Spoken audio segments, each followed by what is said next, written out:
All right, so we are going to get started talking about Unit 8. I know with spring break coming up, we're not going to do a ton, but we're going to at least get it started.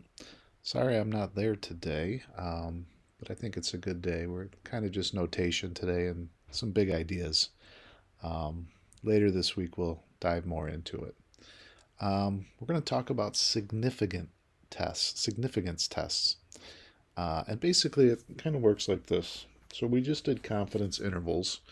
That's where we came up with this percentage of confidence that the population um, parameter would fall within a certain range. Okay, this is a similar idea, but it's called a significance test. And what we're going to do is we're going to have a hypothesis of what we think is true for the parameter, but then we also might have some doubt. Maybe there's some sample statistics, some data that is making us think that maybe the population data, as we think it is, maybe it's not the same. Maybe it's different. And we're going to eventually do some tests to prove whether maybe it is different or not, or we still should believe it. Okay, but first we're going to kind of backtrack here a little, and we're going to go over some notation here just so we're all on the same page. Remember, statistics come from a sample, and parameters come from a population. Population. Okay. The mean for a statistic, x bar. The standard deviation for a statistic, s with a sub x. And our proportions is p hat. The mean, this was that weird m, mu. Standard deviation, weird o, sigma. And the proportion is just a p. Okay, so we'll use that notation today. So here's how it's going to work. We're going to come up with some hypotheses, and the hypotheses we come up with are all based on our parameters, the population. Okay, statistics are going to make us think maybe they aren't true, maybe they are, but everything for our hypotheses is built off of parameter data. Okay, so we're going to have two things we're going to look at today. We're going to look at this thing called a null hypothesis right here.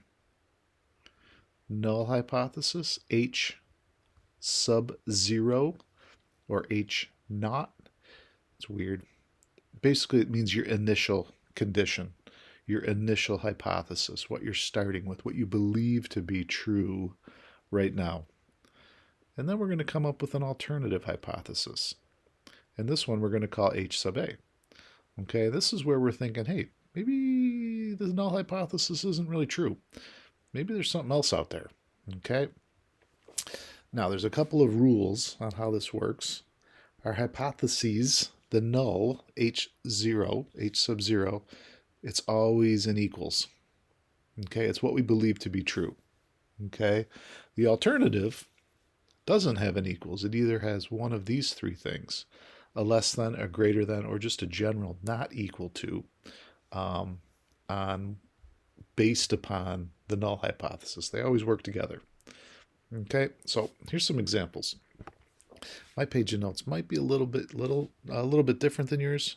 The next page might have more boxes on it. So the null hypothesis looks like this. It's always written as H sub 0 colon. And then we're going to, if we're talking proportions here, it would be P equals a number. Okay? Some kind of a value. Now, if we're talking about averages, means, averages, it would look something like this. We're not talking about proportions, we'd be talking about averages. And that would be the mu equals some number. Okay? That's how our null hypothesis, our starting point, is always going to work. One of those two, depending on whether we're talking proportions or averages. All right, let me go page 2. Now the alternative hypothesis, that's going to look like this. it's always written as H sub A, colon. And then if you're talking proportions, it's going to be either this, P is greater than the number, or P is less than the number, or P is not equal to the number. And this number is always the same value that you had in the null hypothesis. Okay. Similarly, on this side, we're not talking proportions. These would be means. So we would have mu is greater, mu is less than, or, so it's got to be one of these. And it's all based on the scenario. Okay. For example, the proportion of seniors absent the day before spring break is claimed to be 24%. Last year at high school, there were 25 out of 165 seniors missing. Is this evidence to claim that less than 24% are absent? So my null hypothesis, okay, it would look like this, colon. I read, oh, we're talking proportions. Okay, so proportions means I'm using P. It's got to be in equals.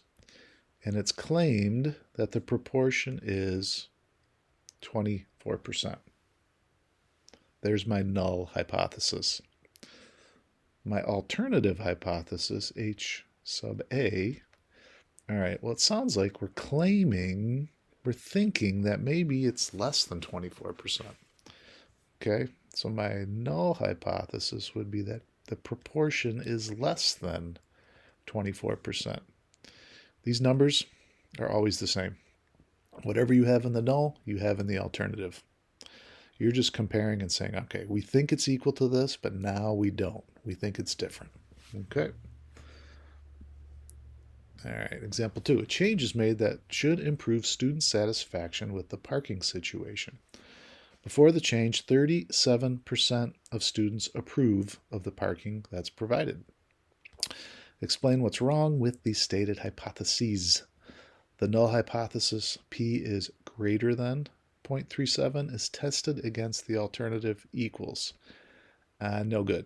The null has to have an equals, and the alternative is the one that has either a less than, a greater than, or a not equal to. So null is always an equals. Okay. Part B. Explain what is wrong with this hypothesis. The null hypothesis, P hat equals 0.37, is tested against the alternative. P hat, that is from a sample, and that's no good. Sample, not population, not population. It's always a parameter. These have to be parameters. We're always working with the P, not the P hat, when we're creating our null and our alternative hypotheses. So what would this look like for real? It looks like my null hypothesis. We're talking population proportions here. The null is that we're at 37%. The alternative is that we're trying to improve satisfaction. So we're thinking, all right, we think the percentage is actually going to be bigger than 37% because we've improved it. All right, and last but not least for today, the average. All right, I see the word average. I know I'm working with means. Average number of days seniors absent, 5.3. Standard deviation of 1.7. That means nothing for this problem. We'll deal with that more later this week. Mrs. Bogues thinks that seniors have more absences than the average. All right, my null, H sub 0. Talking about averages. Got to be in equals. Currently, we think the average is 5.3, but data is saying that Mrs. Bogues thinks that maybe there's more. So her alternative hypothesis is that the average is actually greater than 5.3.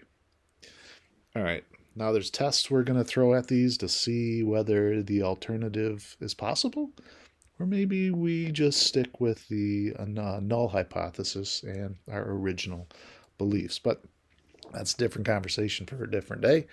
Your job is to be identifying null hypotheses, alternative hypotheses, and using the correct notation. And then we'll go from there tomorrow. All right. Save questions, and thank you. Have a good day.